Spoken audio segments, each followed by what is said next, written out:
When you've moved into the Office 365 environment, one of the things you're going to need to do is keep track of the health of the environment itself. In case for some reason your users are having issues getting into their email, accessing a SharePoint site or something like that, one of the first places you're going to go is check the actual health of the Office 365 environment. To do that, having logged into the Admin Center, you can simply scroll down and actually click on the Health tab. If I open that up, you'll see that I have Service Health and the Message Center available to me. So let's go ahead and click on Service Health. When I go into the Service Health, I'm going to get a quick overview of what's going on with the actual environment. I can see whether a service is in good working order or if there are some issues, right? In fact, if we take a look right here, we can see, and we're lucky enough to actually see one, we can see that there is an issue with SharePoint Online right now. I can see that there's that little blue circle with the line through it. Now, if we scroll down to the bottom here, you're going to see that's actually considered an advisory, right? And they show you down here at the bottom of this, if you go in and you've got your advisory environment, this is an advisory here, in this case, and we'll just zoom in a little bit, is a service issue that is typically limited in scope or impact.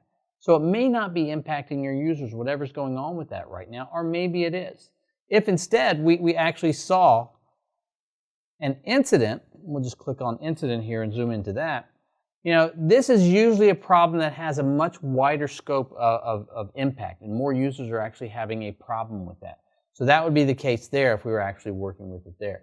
So just a quick scroll will show me all that's going on in my environment. Now I can also go and click on incidents, right? And in the incidents I can see if there's any active incidents right now and what's actually happening with them and if there's any advisories going on. And you can see in this case it was a SharePoint advisory, right? And we're seeing that the invitation message was being sent to in the wrong language. Okay, so it's not impacting everybody, but they are working on it and hopefully we'll know what's going on. Well, that's all well and good for what's happening right now. Maybe you're curious about something that happened in the past. Well, if you take a peek up at the top here, you'll see that we can view the past 30 days. If we click on that, we can actually go through any of the incidents and advisories that have occurred over the last 30 days. While you're looking at that, one of the things that you'll notice, some of these will actually have what are called post-incident reports that are published.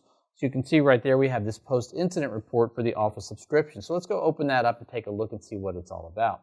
So I'm going to click on Unable to Activate Office 2013, right? And here we're going to actually see, what was impacted. Here's some information about what actually occurred in the environment. And if you keep scrolling down, you're going to see Microsoft's response to it. Here's the status of it.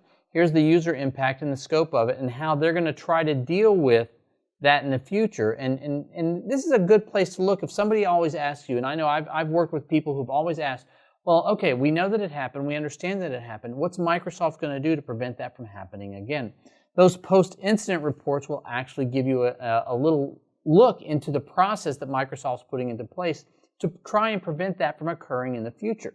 So that gives us the ability to go out there and actually see those in the actual 30-day history. So we can view the current status there, right? So that's looking at all of our history there in the Service Health. What I also want to show you is this. They're in the process of actually updating it to a slightly newer look and feel.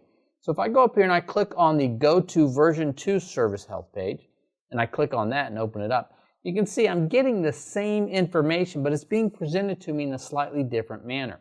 Among the things you'll notice is I didn't have to click into that SharePoint incidents to see what's going on.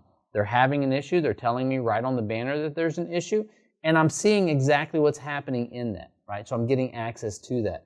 Now, again, I also have the ability to view history, but this time when I go to view the history, instead of getting a long list of all of the different incidents, I actually get a calendar showing me when there were incidents, and when there weren't. And I can click through the various days to see what occurred on those days. So I have the ability to go through and see that. And notice that this is for SharePoint Online. I can go in and look to see if we were having any problems with the identity service, if there was any OneDrive for Business problems going on, and the like. So it gives you the ability to kind of jump around and look at the various services and see what was happening with them on given sections.